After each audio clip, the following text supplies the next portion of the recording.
न जायते म्रियते वा कदाचिन् नायं भूत्वा भविता वा न भूयः अजो नित्यः शाश्वतोऽयं पुराणो न हन्यते हन्यमाने शरीरे।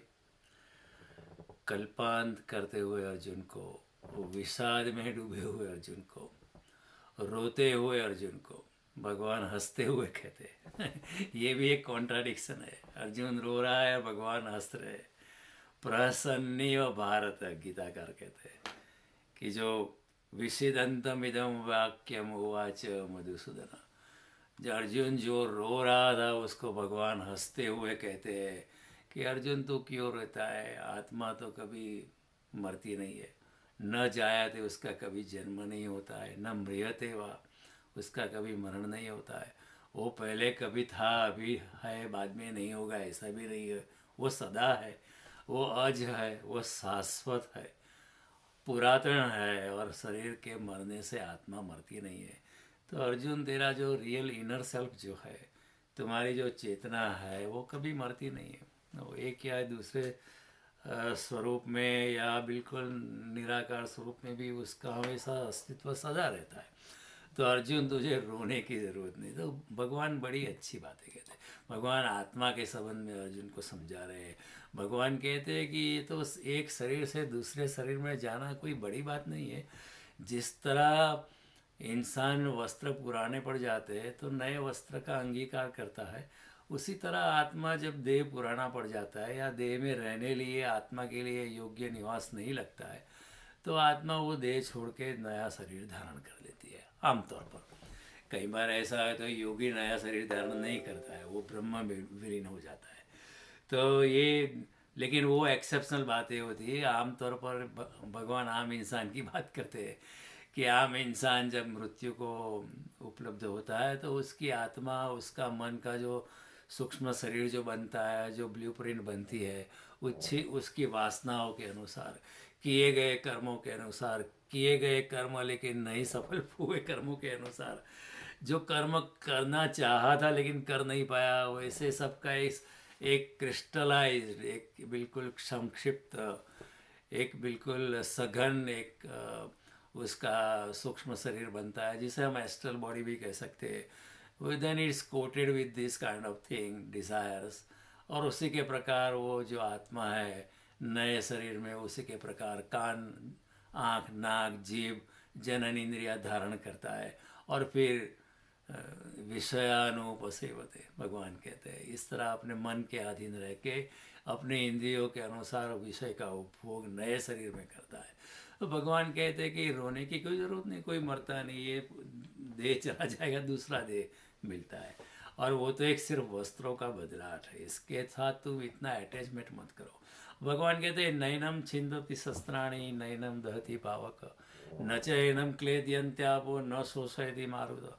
आत्मा को शस्त्र काट नहीं सकते, आग उसको जला नहीं सकती है, जल उसको गला नहीं सकता है, वायु उसको सुखा नहीं सकता, क्योंकि वो तो आत्मा अच्छेद्योयम अदाह्योयम अक्लेद्योयम अशोष्य एवच नित्य सर्वगत स्थाणु अचलोयम सनातन। क्योंकि आत्मा तो अछेद्य है, इसका छेदन संभव नहीं है, क्योंकि आत्मा पदार्थ नहीं है।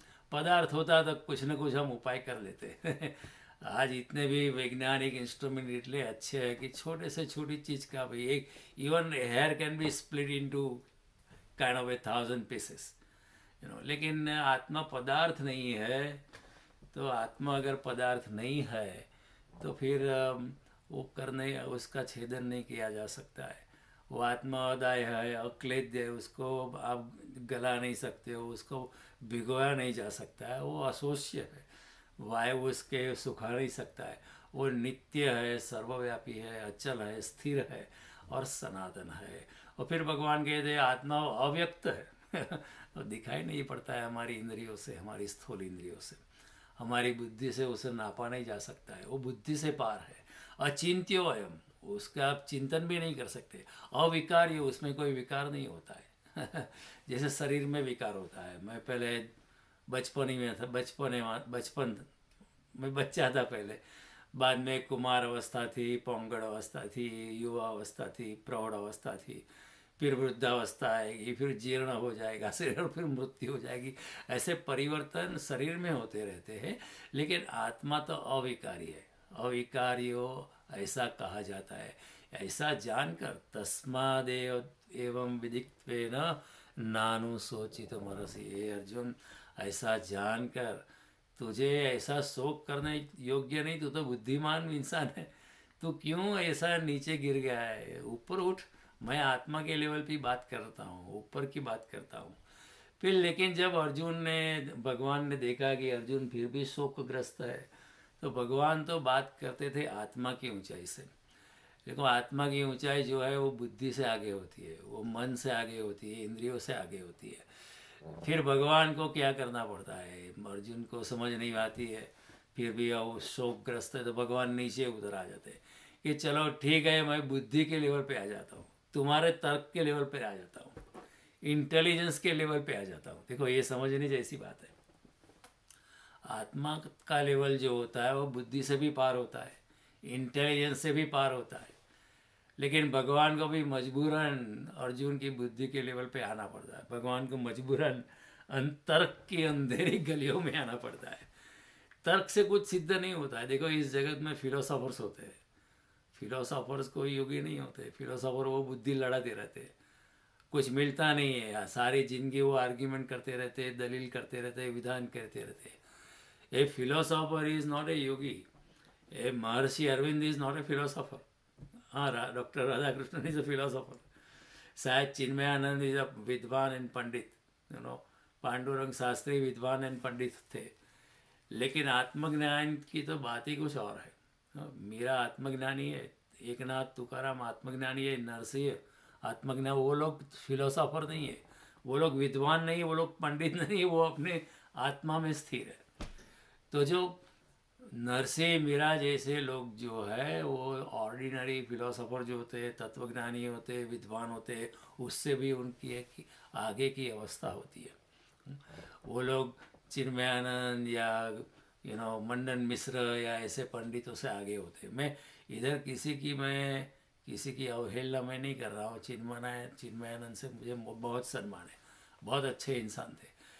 इंसान अच्छा है बुरा है इसकी बात ही हम नहीं करते, हम उसकी बात करते हैं कि आत्मज्ञान कोई और ही बात होती है। शास्त्रों को पढ़ लेना, शास्त्रों को जान लेना, शास्त्रों को बुद्धि से स्लाइसिंग एंड डाइसिंग कर लेना, उसका ये आर्ग्यूमेंट देखना, वो आर्ग्यूमेंट देखना, वो सब फिलॉसफी है, वो सब विद्वत्ता है। वो तार्किक दृष्टि से जो विधान अविधान आर्ग्यूमेंट काउंटर आर्ग्यूमेंट करते रहना है, उससे कोई आत्मज्ञान फलित नहीं होता है।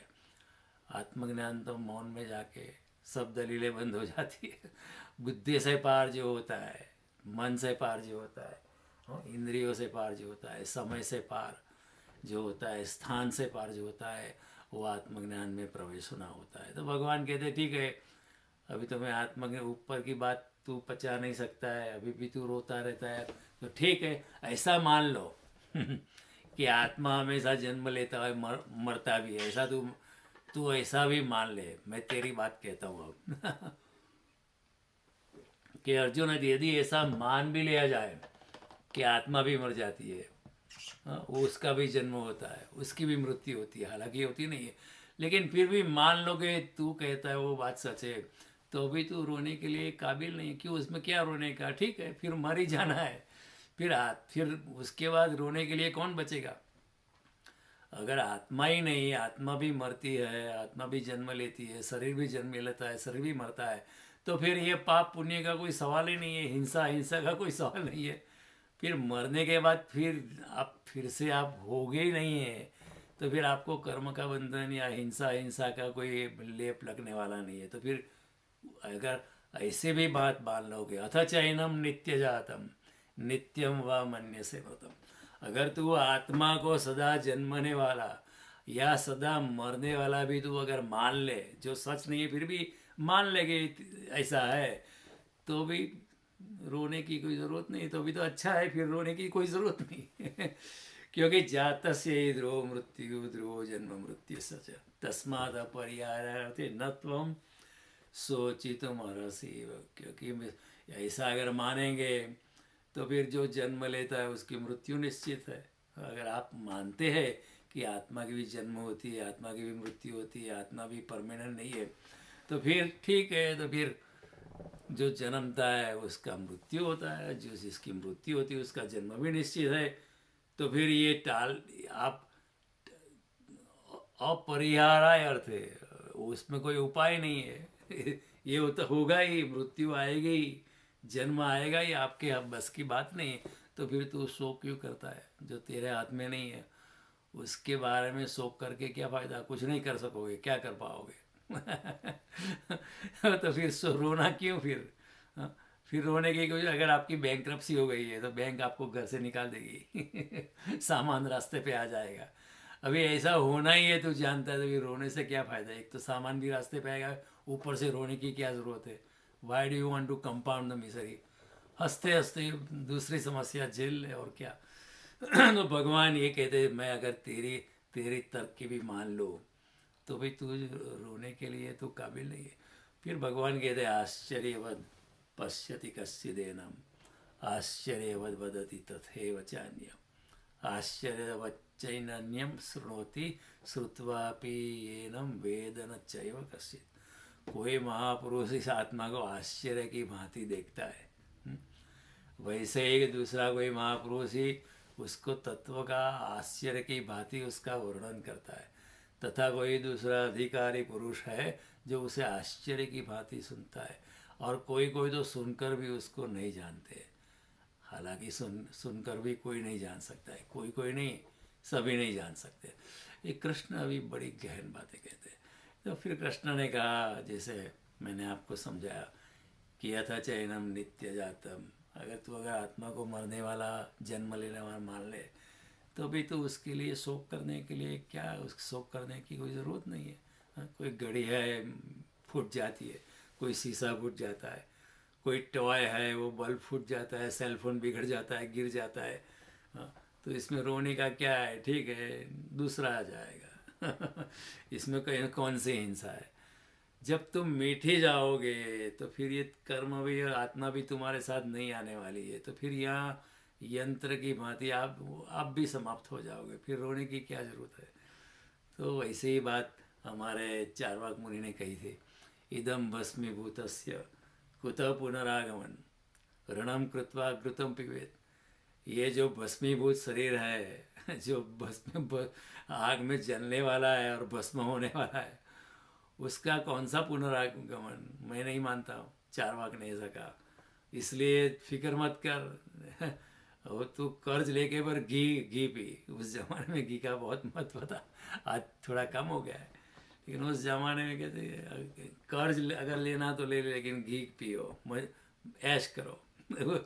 ऐसा चारवाक जो he was a non believer, लेकिन हमारे समाज ने उनको उनको कभी भी धमकी नहीं दी थी, अभी एकोमोडेटेड। देखो, ये सनातन धर्म की खूबी है कि विपरीत मान्यता वाले लोगों को भी हम आत्मसात करते हैं, उनका भी सम्मान करते हैं। ठीक है, उनको अपने अभिप्राय का अधिकार है, लेकिन वो भी खुद जानते हैं वो खुद गलत है। तो एक दिन वो जानेंगे। तो फिर भगवान कहते हैं कि फिर क्या फिक्र है? तुम्हारा जो शरीर है उसमें जो मिट्टी है वो मिट्टी में मिल जाएगी, आग आग में मिल जाएगी, पानी पानी में मिल जाएगा, उसमें जो स्पेस है वो स्पेस में मिल जाएगी। तो फिर चिंता करने की क्या जरूरत? लेकिन ये जो वक्तव्य है अर्जुन की ओर से दिया गया है, कृष्ण का खुद का, हालांकि कृष्ण बोलते हैं, लेकिन कृष्ण की मजबूरन कृष्ण को नीचे अर्जुन के लेवल पे आना पड़ता है। और फिर अर्जुन, कृष्ण जो है अर्जुन के, he steps into Arjun shoes and then he makes this statement कि ठीक है, तेरी बात सही। तो कृष्ण जो है आत्मा के लेवल की बात करते थे, आत्मज्ञान के लेवल की बात करते थे, वो तर्क की अंधेरी गलियों में उनको उतर आना पड़ता है। लेकिन आत्मा की बात तो अनुभव तो होती है, सुनने सुनाने से उसको पता नहीं चलता है। और कृष्ण फिर कहते हैं, जो जन्म लेता है उसकी मृत्यु होती है, जातस्य ही ध्रुव मृत्यु ध्रुव जन्म मृत्युस्य च तस्मात् अपरिहारायर्थे न त्वं शोचितुमर्हसि। जो जन्म, फिर ऐसा ही अगर मान ले, हाँ, ऐसा ही अगर मान ले कि आत्मा भी मरती है, आत्मा का भी जन्म होता है, जो वास्तव में सच नहीं है, पर लेकिन मान ले कि तेरी बात सही है, तो फिर शोक करने का उस दृष्टि से भी कोई कारण नहीं है। देखो अब कृष्ण जो है एक आत्मज्ञानी की वजह जगह वो विद्वान बन जाते हैं, पंडित बन जाते हैं, तर्क दलील पर आ जाते हैं, विचार पे आ जाते हैं। हालांकि गीता में जो बातें कृष्ण ने कही वो विचार से परे है। हालांकि गीता में जो बातें भाई वो पंडिताई नहीं है, वो फिलोसॉफी नहीं है, वो आत्मज्ञान की बातें है, वो दलील की बातें नहीं है, ये आत्म अनुभूति की बात है। वो बातें जो है हमेशा ऊपर होती है। देखो एक पंडित, हजारों पंडित हुए भारत में, हजारों क्या लाखों पंडित हो गए, लेकिन इनमें से कोई किसी को आत्मज्ञान नहीं हुआ है। आत्मज्ञान तो उसी को होता है जो मौन में जाता है, ध्यान में होता है, अपने आप को, अपने आत्मा के प्रति आत्मवान होता है, अपनी चेतना के प्रति जो चेतनवान बनता है उसे आत्मा का ज्ञान मिल सकता है। ध्यान में डूबता है, कीर्तन में डूबता है, भक्ति में डूबता है, निष्काम कर्म में जाता है। सिर्फ विद्वत्ता से भगवान नहीं मिलता है। वही बात शंकराचार्य ने कही थी, भज गोविंदम मूढ़ मते, गोविंद को हृदय में धारण करो, मूढ़ स्टूपिड पीपल। पंडितों को ही कह दिया। उस जमाने के जो एलिट वर्ग थे, उस जमाने के जो इंटेलिजेंट लोग थे, इन सभी लोगों को शंकराचार्य ने कहा मूढ़ मते। ये सब ये व्याकरण में गीता कंठस्थ कर ली, वेद कंठस्थ कर ली, इससे कोई भगवान आप मिल जाएगा, ऐसा कुछ नहीं है। परमात्मा तो अपनी और यात्रा करनी है, भाव और भक्ति से समर्पितता में जाता है, तभी परमात्मा की झांकी मिलती है, तभी परमात्मा का अनुभव हो सकता है। केवल शास्त्रों को जानने से समाज में आपका मान बढ़ सकता है कि ये बहुत ज्ञानी है। कोई डिबेट में आप कई लोगों को हरा भी सकते हो तो आपका मान बहुत और बढ़ जाता है। लेकिन जितना मान बढ़ता है उतना अहंकार भी बढ़ता है। अहंकार भी इतना क्रिस्टलाइज हो जाता है, जटिल हो जाता है, और जितना अहंकार बढ़ता है उतना इंसान भी कॉम्प्लिकेटेड हो जाता है। फिर वो जितना ही अहंकारिता है उतना ही परमात्मा दूर चला जाता है। इसलिए सरलता एक बड़ा बड़ा गुण है। इसलिए भगवान ने कहा था अमानित्वम अदम्भत्वम, जिसमें दम नहीं है, मान की अपेक्षा, अहिंसा, अमानित्वम अदम्भत्वम, अहिंसा, आर्जवम, सरलता। जो सरलता है वो परमात्मा के करीब पहुंच जाता है। भगवान राम भी कहते हैं निर्मल मन जन सो मोहे पावा, मोहे छल छिद्र कपट नहीं भावा। जो सरल है, सीधा साधा है, वही मुझे पा सकता है। और जिसके हृदय में कपट है, छल है, छिद्र है, ये पॉलिटिक्स है, ये गेम करनी है, उसको शीशे में उतारो। उसको मैं वो पंडित को हरा दूंगा चर्चा में, मुझे मेरी आचार्य की पदवी है, फिर मेरी ख्याति बढ़ जाएगी, मेरे शिष्य बढ़ जाएंगे, आश्रम में लोग ज़्यादा आने लगे। ये अगर मनीषा है, ये अगर कामना है, तो परमात्मा दूर दूर चला जाता है। तो भगवान को क्या है, भगवान की मजबूरी अर्जुन के लेवल पे उतर आते हैं। कृष्ण के क्या है, कृष्ण એટલે करुणावान है कृष्ण, कि अर्जुन के लेवल पर नीचे उतर आते हैं। बहुत कम आत्मज्ञानी ऐसे होते हैं जो हमारे लेवल पे नीचे उतर आते हैं। आमतौर पर कई आत्मज्ञानी बहुत हुए, लेकिन वो हमारे लेवल पे नहीं आ पाए। One of them was Krishnamurti. Definitely he was enlighten person, आत्मज्ञानी इंसान थे, लेकिन वो साधारण इंसान के लेवल पे आ नहीं पाए, आना नामुमकिन था, क्योंकि उनकी परवरिश लंदन में हुई। He was a man of logic also, then he was more a British and too serious sometimes, can't cut a joke। लेकिन परमात्मा तो सरलता से है। तो भगवान कहते हैं कि कम से कम तू बुद्धिमान है, तो तर्क और दलील से भी अगर तू सोचे तो तुझे शोक करने की ज़रूरत नहीं है। और तर्क से भगवान मिलता भी नहीं है। नारद जी कहते हैं एतेन तर्केण मतिराप्नुयात्, परमात्मा तर्क और मति से नहीं है। अगर बुद्धि से परमात्मा मिलते तो आइंस्टाइन को मिल जाते, इनोसन को मिल न्यूटन को मिल जाते। कई बुद्धिमान लोग हुए भारत में, विदेशों में, उन लोगों को मिल जाते हैं परमात्मा, लेकिन उनको नहीं मिला। सीधे साधे सरल नरसिंह मेहता या मीरा, एकनाथ, गोरो कुमार, ऐसे राबिया जैसी सूफी फकीर जो थी, सरल लोगों को परमात्मा मिल जाता है। बहुत इंटेलेक्चुअल परेड ऑफ इंटेलिजेंस चलाने वाले को नहीं मिलता है। वो अपनी अपनी विद्वत्ता में ही जीते, विद्वत्ता में ही मरते हैं, आगे कुछ उनकी यात्रा नहीं होती है। तो तर्क क्या है? तर्क तो कोई भी दे सकता है, जो भी बुद्धिमान है। तर्क का कुछ नहीं है, जिसकी बुद्धि उसके पास तर्क चला जाता है। आज अगर मैं किसी को हरा दूँ आर्ग्यूमेंट में, वही इंसान कल दूसरा पावरफुल आर्ग्यूमेंट लेके आ सकता है और मुझे हरा सकता है, या कल कोई दूसरा नवयुवान और कोई नव युवती भी आके हमें हमें हरा सकती है। तो तर्क तर्क का कोई वैल्यू नहीं इधर इतना। ठीक है, तर्क का थोड़े थोड़े रास्ते तक उसका उपयोग है आध्यात्मिकता में भी, लेकिन आगे जाके तो तर्क को छोड़ना पड़ता है और अपने तर्क के अहंकार से मुक्त होना पड़ता है, क्योंकि तर्क अहंकार में लेके जाता है, और अहंकार जब होता है तो परमात्मा रहता नहीं, परमात्मा दूर चला जाता है। हमें अपात्र समझकर भगवान परमात्मा अपना मुंह फेर देता है। तो कृष्ण का ये कहना है कि ठीक है, अगर तू यही कहता है तो वैसे भी तेरे ही आर्ग्यूमेंट से अगर देखा जाए तो शोक करने की कोई ज़रूरत नहीं है। मान लो कि तू सच्चा है तो भी रोने की कोई ज़रूरत नहीं है। तो भगवान नीचे उतर आते थोड़े, और ऐसी बात कई बार आती, कई बार अर्जुन नीचे उतरा चला जाता है तो भगवान नीचे उतर आते। जब भगवान को लगता है कि अब अर्जुन कुछ ऊपर आ रहा है तो भगवान उसको ऊपर लेके जाते हैं, क्योंकि वो उनकी करुणा है, वो करुणा से पेश आते हैं। लगे कोई अच्छा अगर टीचर है तो he comes to the level of the student to explain the point.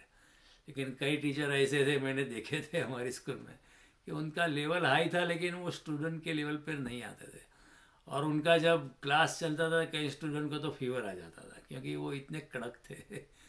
वो जो अगर स्टूडेंट को समझ में नहीं आता था वो गुस्से हो जाते थे। इस तरह से थोड़ी समझ में आएगा, स्टूडेंट को ठीक तरह से प्यार से समझाना होता है, अच्छे एग्जाम्पल से, दृष्टांत से समझाना पड़ता है। कृष्ण ऐसे करुणावान है, अर्जुन के लेवल पे आके बात करते हैं।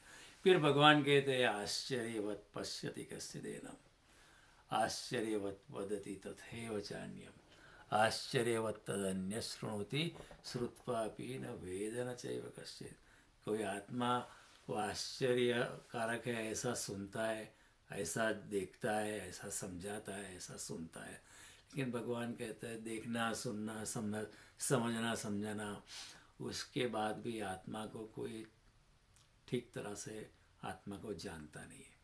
आत्मा का किसी ने, हाँ, बुद्धि के तरीके से थोड़ा सा जान सकते, क्योंकि लेकिन फिर भी आत्मा तो अचिंत्य है। चिंतन से भी परे है। तुम्हारी बुद्धि हमारी बुद्धि से भी परे है। तो आत्मा को पूर्णतया वैसे ही जान लेना बुद्धि से असंभव है।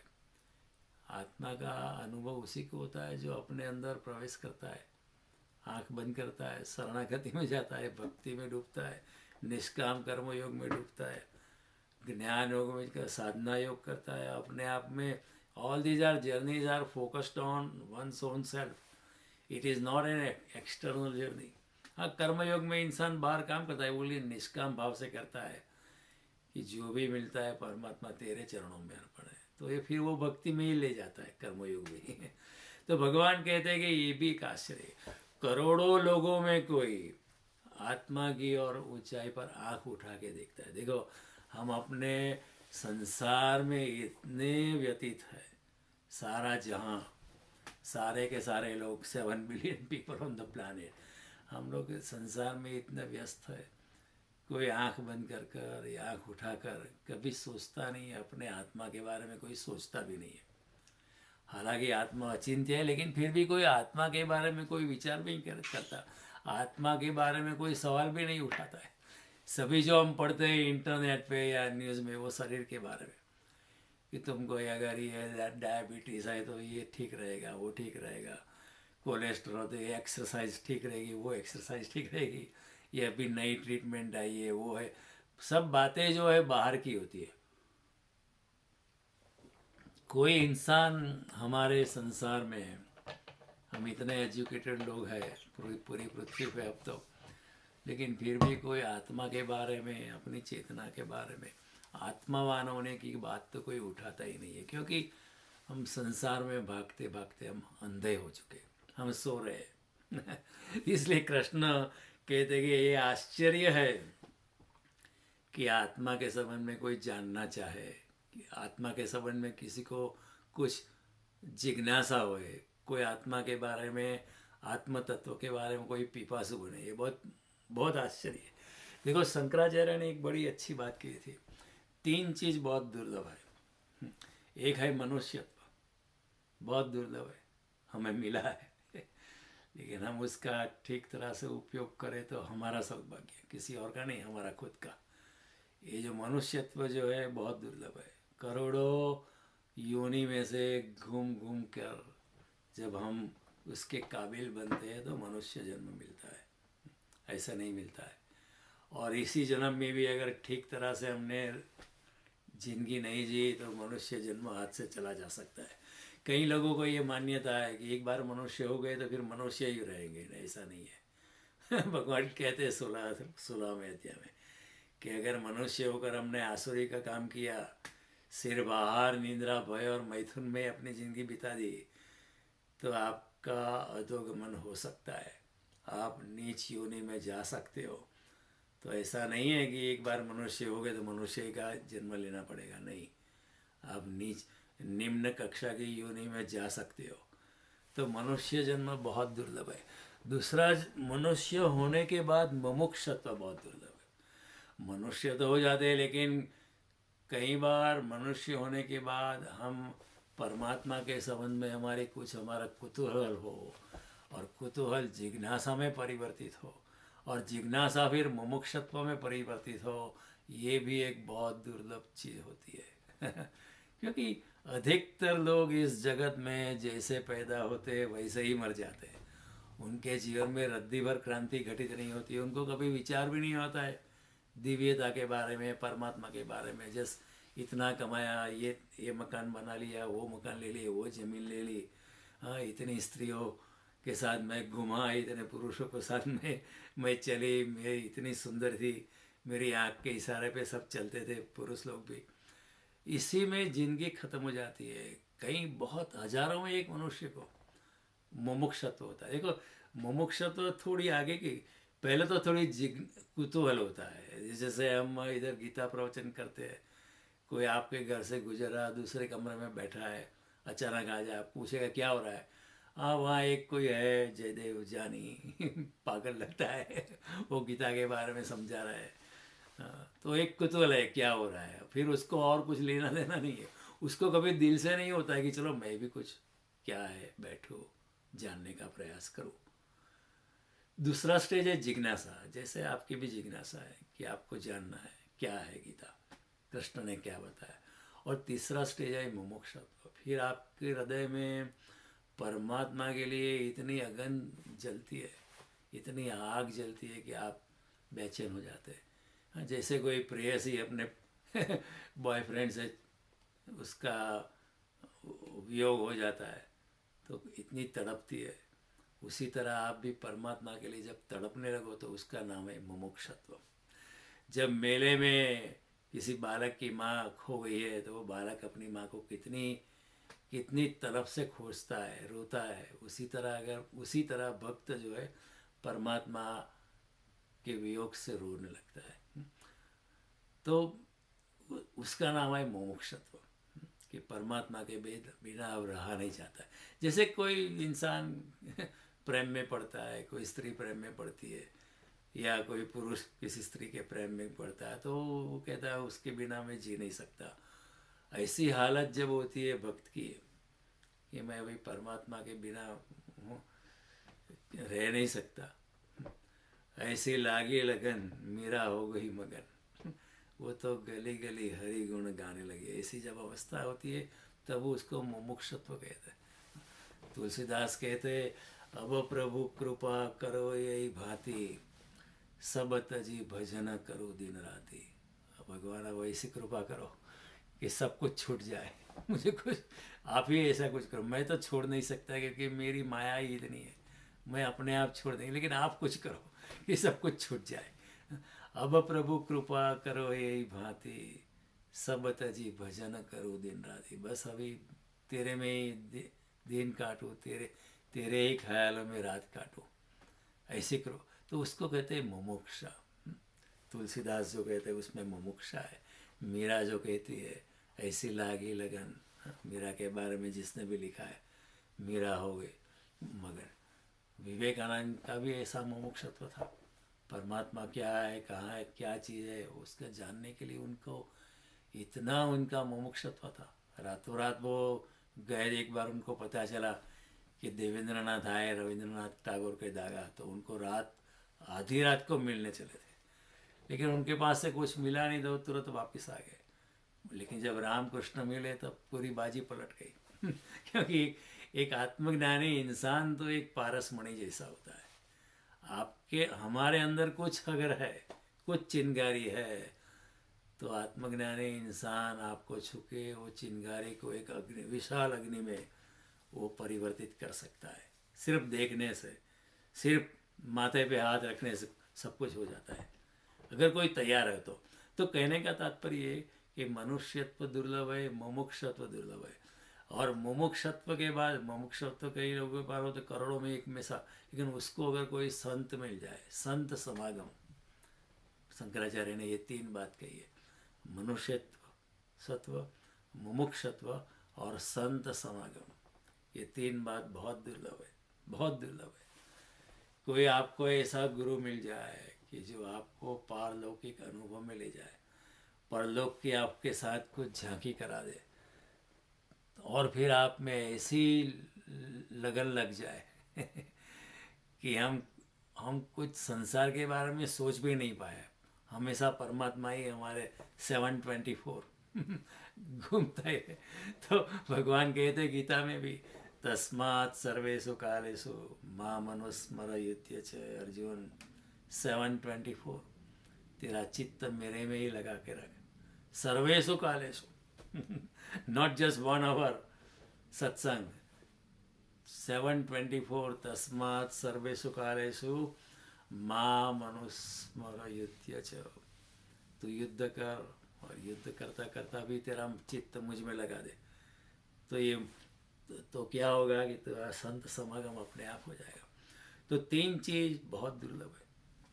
और मनुष्यत्व में भी भगवान खुद कहते कि ये तो आश्चर्य है कि कोई आत्मा के संबंध में सोचता है भगवान दूसरे एक अध्याय में कहते, मनुष्याणाम सहस्रेषु कश्चिद यतति सिद्धये यतताम अपि सिद्धानाम कश्चिद माम वेति तत्वतः।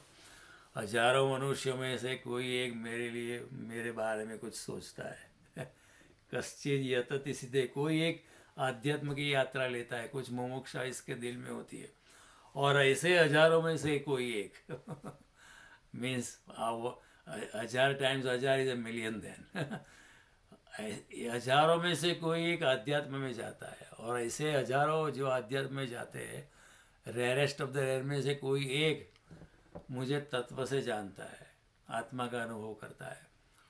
तो भगवान कहते कि ये आश्चर्य है कि कोई आत्मा के बारे में कोई सोचेगा, कौन सोचेगा, किसको परवाह है जिंदगी ऐसे ही गुजर जाती है, हाथ से सरक जाती है। जन्म तेरा बातों ही बीत गयो, तूने कबहू न कृष्ण गयो। अनूप जलोटा जी जो गाते हैं, कितनी यथार्थ बात है, हाथ से जन्म चला जाता है, कौन सोचता है। भगवान कहते हैं गीता में कि दैवी शाम गुणमयी मम माया दुरत्या, तेरा भी कसूर नहीं अर्जुन, मेरी माया ही ऐसी है। ये जो त्रिगुणात्मक प्रकृति मैंने जो बनाई है, वो माया ही ऐसी है अर्जुन कि वो पार करनी मुश्किल है। तेरा भी क्या कसूर है, लोगों का भी क्या कसूर है। लेकिन मामेव ये प्रपद्यन्ते माया मेताम तरन्ति ते, जो मेरी शरण में आते हैं, मेरे साथ प्रेम और भक्ति से जुड़ जाते हैं, तो मैं भी उनके साथ प्रेम और भक्ति से जुड़ जाता हूँ। जितना प्यार मुझे वो करते हैं, उससे दुगना प्यार मैं करता हूँ। तो फिर फिक्र नहीं है ना। तो भगवान कहते हैं कि कोई आत्मा के संबंध में जानना चाहे ये एक आश्चर्य है इस जगत में। इट्स ए वेरी, क्योंकि हजारों लोग आए, करोड़ों लोग आए, trillions of people have come on this planet, on this planet, let's say billions and billions of people have come on this planet, लेकिन उसमें परमात्मा आत्मा के बारे में सोचने वाला इंसान बहुत रेयरेस्ट ऑफ द रेयर आज 7 बिलियन पीपल है, कौन सोचता है? हार्डली कोई 700 लोग हो गए जिसके हृदय में मुमुक्षा है, या 700 भी बहुत ज़्यादा बोल दिया मैंने, शायद 7 बिलियन में से शायद 17 हो गए शायद, कि जो आत्मा परमात्मा के बारे में बहुत मुमुक्षत्व से सोचते हैं या उनको ऐसी लगन लगी है, बहुत कम। मैं कौन हूँ, हु एम आई, ये बुनियादी सवाल कोई उठाता नहीं है। What is a fundamental question, कि मेरा स्वरूप क्या है, मेरा सच्चा स्वरूप क्या है, this is a fundamental question. ये सवाल हम उठाते नहीं है, वो सवाल वो ऐसा ही पड़े रह जाता है, और फिर हम सब फालतू सवाल पूछते हैं, ये क्या है, वो क्या है, ये कार कितने में आई ये कार कितनी स्पीड में जाती है, is it all wheel drive और इज इट 4 व्हील ड्राइव और it is front wheel drive, what ever. अब क्या हो गया है इंडिया में, मोदी का क्या हाल है अमेरिका में बाइडेन क्या, अच्छा यूक्रेन वॉर कब तक आया, कब तक फिनिश होगी, यही सवाल में हम उलझ जाते हैं। लेकिन जो बुनियादी सवाल एक ही है, मैं कौन हूँ। तो शंकराचार्य ने यही कहा, कत्वम को हम कुत आयात कामे जननी कामे तात। तू कौन है, मैं कौन हूँ, कौन मेरा सच्ची माता है, कौन मेरा सच्चा पिता है, ये कोई सवाल उठाता नहीं है ये सवाल उठाने चाहिए, तभी आप परमात्मा को जान सकते हो। लेकिन ऐसे सवाल कोई तीव्रता से कोई उठाता नहीं है।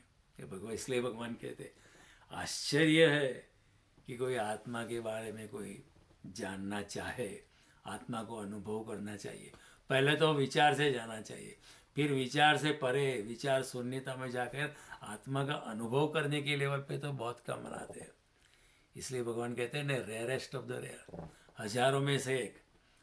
1000 टाइम 1000 भगवान कहते हैं, मिलियंस में से एक कभी ऊपर उठने के लिए कोई पंखी नहीं फैला दे कभी वो आत्मा के आकाश में उड़ने के लिए कोई अपना पंख फैलाता ही नहीं है। तो ये एक तो कभी कोई मुश्किल से आत्मा के बारे में जानने का या आत्मा के बारे में सवाल उठाता है। और फिर दूसरी दिक्कत ये, आत्मा तो फिर विचार से परे है। भगवान कहते श्रुत्वा पीन वेद न चैव कश्चित। आत्मा के बारे में सुनने के बाद, जानने के बाद, देखने के बाद, सुनाने के बाद, बोलने के बाद भी आत्मा तो फिर भी विचार से परे है। आत्मा फिर से हाथ से हाथ निकल जाता है। तो ये तो एक बहुत मुश्किल चीज़ है। आत्मा विचारों से परे है, तो जानने के यत्न के बाद भी श्रुत्वापि न वेद न चैव कश्चित्, यथार्थ रूप से, in a very true sense of the term, आत्मा को कोई नहीं जानता है। जानना बहुत मुश्किल है। पता तो उसी को ही चलता है जो बुद्धि से आगे चला जाता है विचार से भी अतिक्रमण कर जाता है, क्योंकि विचार से आत्मा को जाना नहीं जा सकता है।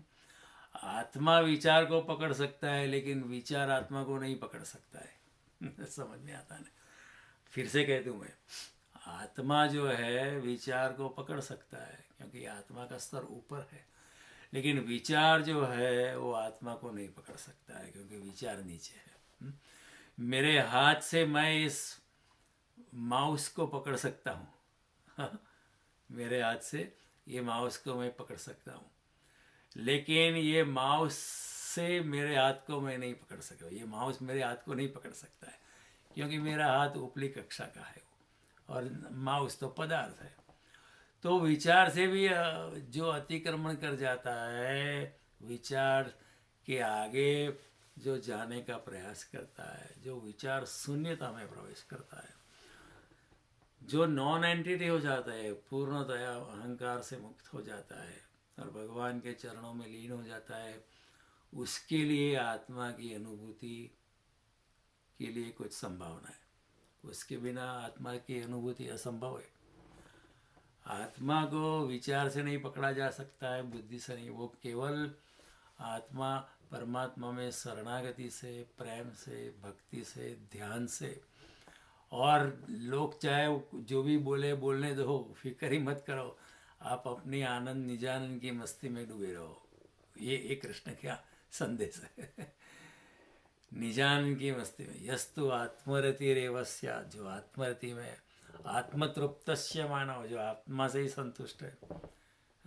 यस्तु आत्मरति रेवस्यात् आत्मतृप्तस्य मानव आत्मेव च संतुष्टो, जो अपने आत्मा से ही संतुष्ट है, तस्य कार्य न विद्यते, उसको कोई कुछ करने की जरूरत ही नहीं है। नैव तस्य कृतेनार्थो न कृतेनस्य कश्चन, उसके करने का भी कोई अर्थ नहीं, क्योंकि वो निष्काम भावना से करते हैं। और न करने का कोई अर्थ है, उसको कोई ऐसी जिद नहीं कि ये नहीं करना है। लेकिन नहीं भी करता है तो भी उसमें कोई उसको लेना देना नहीं है, वो निष्काम भावना से बैठा है। न चास्य सर्वभूतेषु कश्चिद अर्थ व्यपाश्रय, उसको किसी भूत मात्र पे अपने निर्वाह के लिए उसको आधार रखना नहीं पड़ता है, क्योंकि उसके निर्वाह की फिक्र मैं कर देता हूँ, भगवान कहते हैं। अनन्याश्चिन्तयन्तो माम ये जना पर्युपासते तेषां नित्याभियुक्तानां योगक्षेम वहाम्यहम्।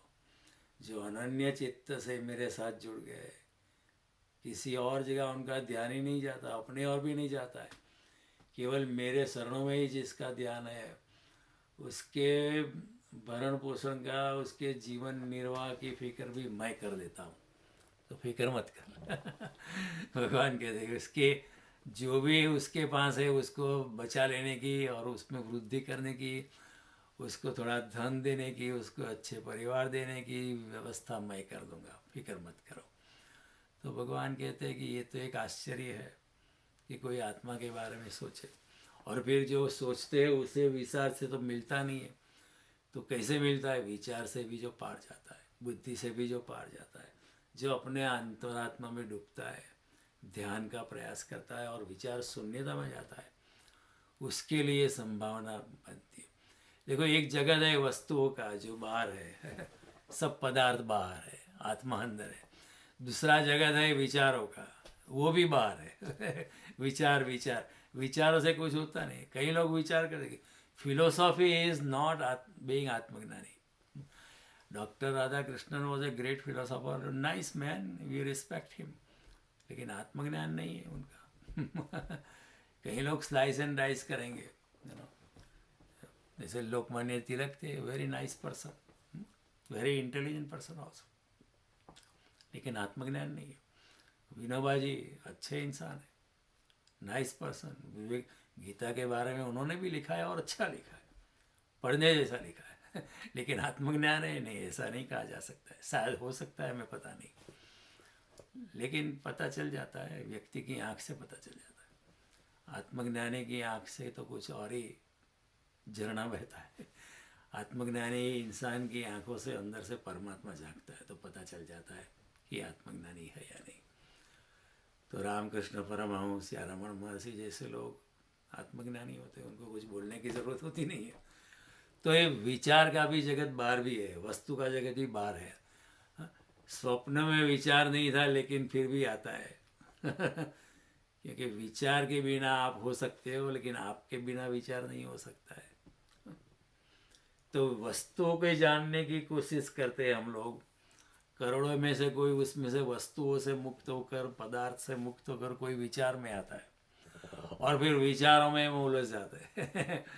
बड़ी मुश्किल से हम वस्तु की माया से, कि चलो अभी संपत्ति है, लैपटॉप है, कार है, मेरा एक घर है, उसकी माया से अगर कोई अगर मुक्त होता है तो फिर विचारों के जगत में आता है। चलो गीता क्या है, उपनिषद क्या है, वो भी एक विचार ही है। फिर वो विचारों में उलझता जाता है। और जब विचार से भी जब छुटकारा होता है, पहले वस्तु से छुटकारा, फिर विचारों से छुटकारा, विचार शून्यता में, जब विचार शून्यता में कोई आता है, विचार से भी जब जिसका छुटकारा होता है, तो स्वयं में आ सकता है। तो कृष्ण कहते हैं विचार से, मन से, मनन से, चिंतन से, आख्यानों से, अध्ययन से आत्मा को पूर्णतया नहीं जाना जा सकता है। ये सब चीज़ें ठीक है, शुरू शुरू में करनी पड़ती है, लेकिन फिर उससे ऊपर उठना पड़ता है। हाँ, गीता पढ़नी पड़ती है, लेकिन फिर उससे भी आगे जाना पड़ता है। हाँ, वेद पढ़ने पड़ते हैं, पुराण पढ़ना अच्छा है, रामायण पढ़ना अच्छा है, बुद्ध का धम्म पढ़ना अच्छा है, जैन शास्त्र भी पढ़ने अच्छे हैं, बहुत अच्छे, लेकिन उसी पे अटक नहीं जाना है। फिर तो शास्त्रों से आगे जाना है विचार से आगे जाना है। वो जो ज्ञान लिखा पड़ा है उससे भी आगे जाना है। तो उससे आगे चिंतन से, विचार से, मनन से, अध्ययन से उसे आत्मा को जाना नहीं जा सकता है। तो इसलिए हमें निर्विचार में जाना पड़ेगा, विचार शून्यता में, साक्षी बनना पड़ता है, विटनेसिंग, समत्व में आना पड़ता है जो कृष्ण कहते हैं, और अपनी स्थित प्रज्ञता में आना पड़ता है। दुखेषु अनुद्विग्ध मना सुखेषु विगत स्पृह वितराग भय क्रोध स्थित धीर मुनिरुच्यते प्रजाति यदा कामान सर्वान् पार्थ मनोगतान् आत्मन्येव आत्मनतुष्ट स्थित प्रज्ञ तदोच्यते। जो सभी मान अपमान हानि लाभ जीवन मरण सुख दुख सभी से परे होकर अपनी तुरीय अवस्था में बैठता है, अपनी इक्विलिब्रियम में बैठता है, अपनी स्थित प्रज्ञता में आता है, ऐसे इंसान के लिए आत्मज्ञान, आत्मा को जानना शायद संभव है जो बहुत ज्ञान ले लेता है, सबको बता देता है, पूरी गीता कंठस्थ कर ले और बहुत अच्छी तरह समझा भी सकता है, लेकिन उससे आत्मज्ञान होगा ये कोई ज़रूरी नहीं है आत्मज्ञान होने के लिए तो मौन में जाना पड़ता है मौनम, भगवान कहते हैं मौनम चास्मी च गुह्यानम आप लोगों के लिए मैं नई नई बातें करता हूँ पहले आपने ऐसी बातें नहीं सुनी होगी, क्योंकि लोगों की ऐसी मान्यता है कि चलो गीता पढ़ लेते हैं अपना उद्धार हो जाएगा। बुरी बात नहीं है, पढ़नी अच्छी है बात किसी और चीज़ पढ़ो, इससे तो गीता पढ़नी अच्छी है कुछ तो आगे ले जाएगी, लेकिन सिर्फ उसी पे अटक नहीं जाना है। गीता प्रयोगात्मक है, कृष्ण ने अंदर ध्यान के प्रयोग दिए, शरणागति के प्रयोग दिए, निष्काम कर्म के प्रयोग दिए, वो सब प्रयोग में उतरना पड़ता है। और ऐसा प्रयोग करते हमारा अहंकार शून्य होता है, अहंकार शून्य होता है तो हमारा मन भी गिर जाता है, मन भी गिर जाता है तो विचार भी गिर जाता है, तो हम निर्विचार अवस्था में, अवनीय अवस्था में प्रवेश करते हैं। और जब अवनीय अवस्था होती है तो फिर हम वैदेह अवस्था में भी जा सकते हैं, देह में रहते हैं फिर भी देह में नहीं है फिर आत्मा की अवस्था पे, आत्मा के तल पर हमारा उठना बैठना हो जाता है। उसी को कहते हैं उदासीन देखो एक शब्द है हमारे शास्त्रों में, उदासीन। उदासीन का अर्थ कई लोग कहते हैं कि उसने आशा छोड़ दी, बहुत निराश हो गई, ऐसा अर्थ नहीं। उदासीन जो अपने आत्मा में बैठ गया है उसका नाम है उदासीन वो निराशा नहीं है ऐसा इंसान तो बिल्कुल तरवराट से होता है, उत्साह से, द्रुति उत्साह समन्विता कृष्ण कहते हैं, ऐसी उसकी हालत होती है, बहुत आनंदमय होता है, उत्साह से भरा होता है ऐसा इंसान। उदास का अर्थ ऐसा निराश नहीं है, निराश अलग शब्द है और उदास शब्द है, इसलिए भगवान ने बार बार उदासीन शब्द का गीता में उपयोग किया। उदासीन जो अपनी चेतना में बैठ गया है उसको कहते हैं उदासीन।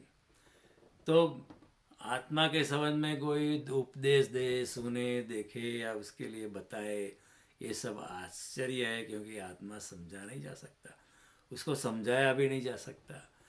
लेकिन क्या करें, वो तभी समझ में आता है जब विचारों से कोई मुक्त होता है, अपने आत्मा में प्रवेश करता है, निरहंकारिता से, मौन से, अपने आप को विगलित करके, बिल्कुल नॉन एंटिटी होकर परमात्मा के चरणों में जो विलीन हो जाता है वो अपने आत्मा का अनुभव कर सकता है। तो भगवान कहते हैं विचार से पाना मुश्किल है। एक तो ये आश्चर्य है कोई आत्मा के बारे में सोचे, लेकिन क्योंकि संसार की माया इतनी सघन है कि आत्मा के बारे में सोचना इतना मुश्किल हो जाता है। और फिर कोई सोचता है, ये भी एक आश्चर्य है, तो लेकिन सोचने से फिर मिलता नहीं है ये भी एक और कठिनाई है। तो फिर सोचते सोचते पदार्थ के जगत से मुक्त होकर फिर विचारों के जगत से मुक्त होकर जो निर्विचार में जाता है, मौन में जाता है, विचार पूर्णता में जाता है, उसके लिए संभावना हो जाती है। लेकिन जो आत्मज्ञानी इंसान जो होता है, उनकी मजबूरी होती है ना, उनको उनका जो अनुभव हुआ है आत्मज्ञान का, वो विचार से पार हुआ है, वाणी से पार हुआ है, तो उसको समझाए कैसे? बहुत मुश्किल है समझाना। बुद्ध के लिए, कृष्ण के लिए, कबीर के लिए, नानक के लिए, नरसिंह के लिए वो समझाना बहुत बहुत कठिन है। कैसे समझाए? क्योंकि जो अनुभव विचार से पार हुआ है उसको विचार में आके कहना पड़ता है, तो फिर बहुत मुश्किलें हो जाती है, क्योंकि माध्यम बदल जाता है। कबीर जी कहते हैं कि आत्म अनुभव ज्ञान की जो कोई पूछे बात, वो गूंगा गुड़ खाई के कहे कौन मुख स्वाद। अगर कोई गूंगे को आप गुड़ दे दो, वो खा लेता है, आप उसको पूछेंगे कैसा है, वो बोल ही नहीं, वो सिर्फ हंस देगा बस। अच्छा था, अभी बोल नहीं सकता लेकिन कुछ इशारा करेगा। अगर किसी को आत्मज्ञान हुआ है तो कबीर कहता है कि वो आत्म अनुभव ज्ञान की जो कोई पूछे बात, कोई आत्मा के अनुभव के बारे में कोई पूछे, तो आप वो आपकी दशा वैसी हो जाती है जो गूंगे की हो जाती है। आप कैसे कह पाते? बहुत मुश्किल है, क्योंकि आप कहे भी तो वो पकड़ नहीं पाएगा, क्योंकि अनुभव तो विचारों से पार हुआ, वाणी से पार हुआ, समय से पार हुआ, इंद्रियों से पार हुआ, बुद्धि से पार हुआ। फिर वो आपको बुद्धि में आना पड़ता है, विचार में आना पड़ता है, वाणी में आना पड़ता है। तो फिर वो थोड़ा भाषांतर में अंतर हो जाता है। एक ही लाल रंग का कपड़ा धो धो के वो पिंक हो जाता है, उसी तरह सत्य भी धो धो के ऐसा थोड़ा फीका हो जाता है, एनीमिक हो जाता है। वो कहेगा तो भी पूर्णतः कहा नहीं जा सकता है। सत्य ऐसा है, वाणी में कहा नहीं जा सकता। आप थोड़ा सा प्रयास कर सकते हो। तो कुछ बुद्ध पुरुष हुए जिसके पास अच्छी वाणी थी, शंकराचार्य जैसे लोग, ओशो थे, वाणी वाणी के धनी थे। वो कुछ कर पाए। फिर भी वो लोग ने भी कहा कि हम पूर्ण न्याय तो नहीं दे सकते, असंभव है, सत्य को पूरी तरह हम प्रकाशित नहीं कर सकते, वो संभव ही नहीं। वाणी में सत्य को लाना संभव नहीं इतना, क्योंकि वाणी बहुत वीक होती है। आत्मा का अनुभव इतना प्रगाढ़ है, जैसे हजारों सूर्य आपके हृदय में खिल गए, उसे कैसे उसका वर्णन करें, ये बिल्कुल असंभव है। It's just impossible. लेकिन फिर भी प्रयास करते हैं। तो कई लोगों ने कहा, पश्चिम में पर्टिकुलरली, कि ये तो सत्य को कहा नहीं जा सकता है, ये सिर्फ अनुभव की बात है। कोई पूछे तो आप गूंगे गूंगे जैसी हालत हो जाती है। वो गूंगा गुड़ खाए के कहे कौन मुख स्वाद। ऐसा गूंगा गुड़ का अनुभव या पिज़्ज़ा उसने खाया, उसका अनुभव कैसे कह सकता है? नहीं कह सकता है। उसी तरह आत्मज्ञानी भी अपने आत्मा का अनुभव ठीक तरह से नहीं कह सकता है, और जो कहता है तो फिर उसमें गलतफहमी ज़्यादा होती है, अर्थ का अनर्थ ज़्यादा होता है। तो इसलिए इन पश्चिम, in the western world, some philosopher said that which cannot be said must not be said. अगर कहा नहीं जा सकता है तो मत कहो, क्योंकि उससे गलतफहमी ज़्यादा होती है। लोग अलग कुछ विकृत अर्थघटन कर देते हैं, तो चुप रहो। लेकिन कृष्ण है, महावीर है, बुद्ध है, शंकराचार्य है, ओशो है, वो लोग करुणा से कहते हैं कि जो समझाया नहीं जा सकता है फिर भी उसको समझाने का प्रयास तो करना चाहिए। That which cannot be said must be said. We should attempt to say, although हम जानते हैं कि पूरी तरह से उसको कहा नहीं जा सकता है, लेकिन फिर भी उसको कहने का प्रयास तो करना चाहिए, ताकि कुछ इंसान को कुछ संकेत मिल जाए, कुछ प्रकाश मिल जाए। प्रकाश का एक किरण भी मिल जाए तो एक किरण से वो सूर्य को के पार पहुंच सकता है। कुछ भी अगर नहीं दिया तो फिर कैसे पहुंचेगा? तो कहो, कुछ तो कहो अपने अनुभव के बारे में। तो कम से कम अगर कहेंगे तो पंक्तियों के बीच, बिटवीन द लाइंस, कुछ लोग जो है उनको कुछ माइलस्टोन मिल जाएगा, कुछ संकेत मिल जाएंगे, कुछ सांकेतिक भाषा मिल जाएगी। तो ये बात होती है। तो कृष्ण फिर भी कहे जाते, कृष्ण भी जानते हैं पूरी तरह सत्य कहा नहीं जा सकता है, लेकिन कृष्ण फिर भी सत्य के बारे में इतना कहते हैं, 700 श्लोक उन्होंने कहे। और व्यास देव की तो क्या बात की, सत्य का अनुभव उन्होंने 385,000 श्लोक लिखे हैं श्रीमद् भागवत में और दूसरे दूसरे पुराणों में, कुल 18 पुराणों में मिलके एक ही सत्य है। उनको समझाने का चारों ओर से प्रयास करते हैं, सत्य को घेरने का प्रयास करते हैं। हालांकि सत्य को घेरना असंभव है, it can not be comprehensively told, लेकिन फिर भी कई बार ऐसा है गुरु नहीं बोलता है तो उसके मौन से भी हम कुछ पा लेते हैं। उनके शांति में भी हमें स्वर का आभास होता है, उनके मौन की भी वाणी हम पकड़ सकते हैं। वाद्य और वाजियंत्रों के वादन और गुंजन के बीच में भी जो बीच में साइलेंस की घड़ी होती है उसमें भी संगीत तो छुपा हुआ है ना। पंखी कलरव करते अगर थोड़ा सा विराम ले तो वो उसमें वो विराम में भी जो कलरव में विराम होता है उसमें भी थोड़ा कम्युनिकेशन तो होता है। तो जो वह भी कहा जाता है जो साइलेंस में कहा जाता है। तो भगवान का यहाँ कहना है कि एक आश्चर्य है कि आत्मा के बारे में कोई सवाल करे, हालांकि संभव ही नहीं, लोग संसार में इतने उलझे रहते हैं। और ये ऐसा नहीं कि हमारे युग की बात है, पुराने जमाने में भी ऐसी ही बात थे। ध्रुव को भगवान प्रसन्न हुए, अब श्रीमद् भागवत में कथा आती है, तो ध्रुव को भगवान ने कहा कि चल मैं तुझे अपने लोक में लेके जाता हूँ, तू अपना सामान ले ले, ऐसी कहानी आती है। तो ध्रुव ने कहा कि भगवान मैं तो मेरी पूरी प्रजा के साथ आना चाहता हूँ, मैं अकेला नहीं आना चाहता, क्योंकि मैं एक अच्छा राजा हूँ, मेरे प्रजा के हित की भी मुझे सोचना चाहिए। भगवान बड़े प्रसन्न हुए, भगवान ने कहा कि जो भी आना चाहे उसको लेके आ, सबको लेके जाएंगे। तो ध्रुव ने कहा आप क्या बात कर रहे हो, सब आएंगे ना, क्यों नहीं आएंगे, आपके लोक में आना है, वैकुंठ में आना है तो सब लोग आएंगे, क्यों नहीं आएंगे।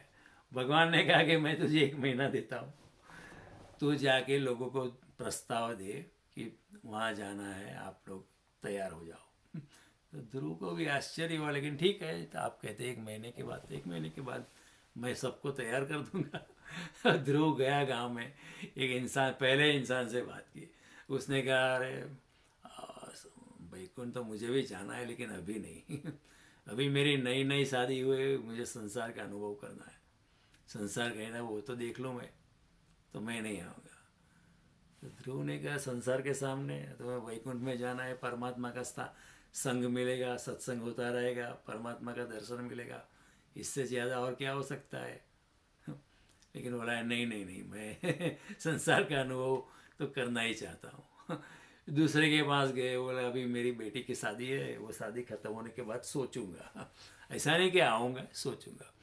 सारे गांव पे गया वो, लेकिन कोई आने के लिए तैयार नहीं है। बाद में एक बुंडनी थी, फीमेल पिग, उसने कहा कि मैं आने के लिए तैयार हूँ।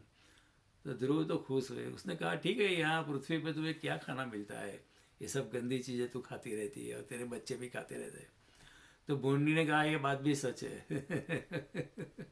तो मैं पूरे परिवार के साथ आऊँगी। तो वो लेकिन जब भगवान आए तो भगवान ने पूछा क्या हुआ, ये बुन्नी है तेरे साथ, उसके बच्चे, और कोई नहीं आता है। ध्रुव ने कहा कोई आने के लिए तैयार नहीं है, वो सबको संसार अच्छा लगता है।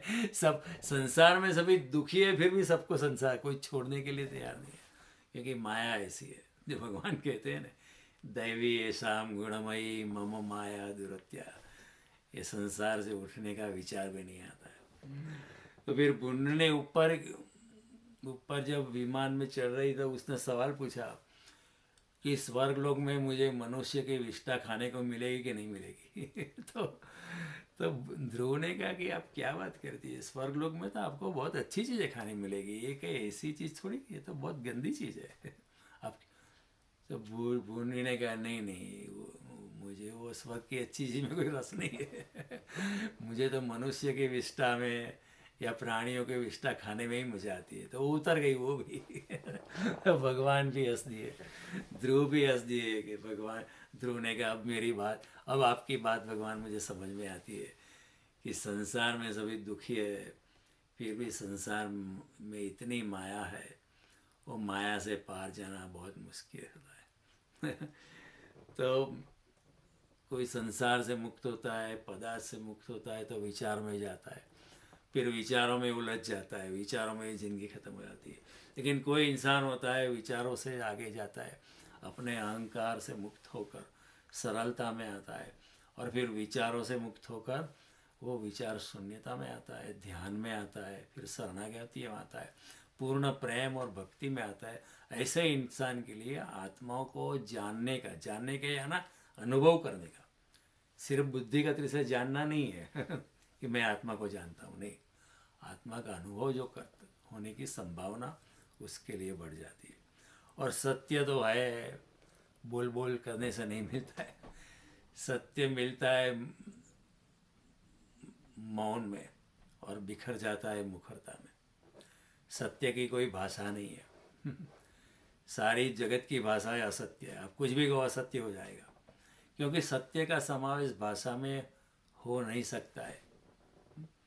इसलिए सत्य जो है वो हमेशा वाणी से, बुद्धि से, स्थान से, समय से परे हो जाता है। इसलिए भगवान कहते हैं कि अरे ये तो आश्चर्य है, आश्चर्यवत पश्यति कश्चिदेनम, आश्चर्यवत वदति तथैव चान्यम। अरे कोई आत्मा के बारे में बोलता है, ये भी आश्चर्य है। आश्चर्यवत शृणोति कश्चिदेनम, कोई आत्मा के बारे में सुनता है, ये भी का आश्चर्य है। और भगवान कहते श्रुत्वा पी न वेदन से, ऐसा कोई बोलता है, सुनता है, समझाता है, फिर भी आत्मा के बारे में कोई नहीं जानता है। वही जानता है जो विचारों से मुक्त हो जाता है, संसार से मुक्त हो जाता है, निर्विचार में चला जाता है, नॉन एंटिटी बन जाता है, शून्य बन जाता है। वही शून्य में परमात्मा की इन्फिनिटी का प्रवेश होता है। Mathematically speaking also there is no infinity. असंख्य संख्या जिसको बोलते हैं इन्फिनिटी, वो शून्य में से ही आती है एक में से, दो में से, 9, 10, 11, 12 वो संख्या से नहीं आती, शून्य से आती है। उसी तरह आध्यात्मिकता में जब कोई इंसान शून्य हो जाता है, अपनी चेतना में ही डूब जाता है, उसके लिए आत्मा को जानने के मार्ग खुल जाते हैं। तो भगवान का ये कहना है कि आश्चर्यवत, ये अर्जुन ये भी एक आश्चर्य है आत्मा को जानना। भगवान अर्जुन के लेवल पे नीचे उतर आ गए एक बार तो, लेकिन फिर भी भगवान फिर भी ऊपर चले गए। भगवान ने कहा ठीक है, तू मानता है कि आत्मा जन्मती है, मरती है, चलो ये बात भी समझ लो, तो भी मरने के, तो भी तुझे शोक नहीं करना चाहिए, तो भी तुझे रोना नहीं चाहिए। तो तेरे ही आर्ग्यूमेंट को मान ले तो भी रोना नहीं चाहिए। लेकिन भगवान फिर उसके ऊपर ले आते हैं, तो बोलते हैं आत्मा तो एक बड़ी अनूठी चीज़ है, अनूठी बात है, चीज़ नहीं है, एक फिनोमिनन है जिसको समझना, सुनना ये सब मनुष्य के शरीर से संभव नहीं है। इसका केवल अनुभव कर सकते हो, ऐसा देखा नहीं जाता है, लेकिन आँख बंद करके उसकी अनुभूति हो सकती है। और अनुभूति होने के बाद आप किसी को समझा नहीं सकते वेरी डिफिकल्ट। गूंगे का गुड़, जैसे मैंने कहा, कबीर जी कहते हैं गूंगे का गुड़ जैसे, गूंगा गुड़ चखेगा फिर उसका वर्णन नहीं कर सकता है। उसी तरह का आत्मा का अनुभव मिलने के बाद योगी उसका वर्णन नहीं कर सकता। ये भी एक और बड़ी बात है। और फिर जो वर्णन भी अगर करता है करुणा से आध्यात्मिकता, तो वो कोई हम पकड़ नहीं पाते, क्योंकि हम वो लेवल पे नहीं है हमारे लिए सब ऊपर से पैरेलल चला जाता है, जैसे अर्जुन के लिए चला गया अभी तक। तो हम समझ नहीं पाते। ये जो कृष्ण के महावाक्य है वो हमारे से छूट जाते हैं, हाथ में आता ही नहीं। जैसे पारा होता है ना, हाथ में आता नहीं। पार हो जाना ही जिसका गुणधर्म है, जो कभी हाथ में आ ही नहीं सकता है भौतिक दृष्टि से, उसका नाम है आत्मा। तो कैसे उसको जाने? बस निर्मलता से, अहंकार शून्यता से, विचार शून्यता से, ध्यान से, कीर्तन से, भक्ति से, निष्काम कर्म से, साधना से, ज्ञान कर्म संन्यास योग, सभी योगों को साधन भगवान ने बताया। ऐसे साधन ग्रहण करके अंततः क्या होता है, ज्ञान कर्म योग से या ज्ञान योग से या भक्ति योग से अपना अहंकार विगलित हो जाता है। जब अपना अहंकार विगलित हो जाता है तो हम परमात्मा के शरण में विलीन हो जाते हैं। तो भक्ति का आविर्भाव होता है, भक्ति पूर्णतया खिल उठती है। और जब ऐसा होता है तो इंसान अपने आप को जान लेता है, अपने आत्मा का अनुभव कर लेता है। और जब इंसान आत्मा का अनुभव कर लेता है तो इंसान के लिए परमात्मा का अनुभव भी हो जाता है, क्योंकि महावीर स्वामी ने कहा आत्मा सो परमात्मा। तो भगवान ने बड़ी गहन बात की है, आप भी उनके लिए सोचना सोचना और ध्यान में उतरना। यही बात है। अल्टीमेट थिंग इज ध्यान, अल्टीमेट थिंग इज कर्मयोग, निष्काम कर्म। किसी के कई लोग ऐसे हो ध्यान संभव नहीं, वो ध्यान नहीं कर सकते, उनके लिए कुछ करना चाहिए। तो भगवान ने ऐसे लोगों के लिए कर्मयोग कहा है। कई लोग ऐसा ध्यान भी नहीं कर सकते, कर्म भी नहीं कर सकते, वो भक्ति में प्रेम में डूबे रहते हैं। तो भगवान के ठीक है, ऐसे लोगों के लिए भक्ति हो गए। और कई लोगों के there is combination and permutation. कई लोगों के लिए सत्संग, किसी को सुनना, कई लोगों के लिए शास्त्रों का अध्ययन, प्रेम से, भक्ति से। गीता का अध्ययन करते करते खुद खो जाओ। परमात्मा को खोजने की बजाय हम खुद खो जाए तो परमात्मा अपने आप सामने प्रकट हो जाता है। ये एक प्रोसेस है। तो आपने इतनी शांति से सुना, प्रेम से सुना, भक्ति से सुना, इसलिए मैं आपका अनुग्रहित हूँ। और कल जब मिलेंगे तो हम ये हमारी भगवत गीता की दिव्य यात्रा को आगे बढ़ाएंगे। नमस्ते, थैंक यू वेरी मच।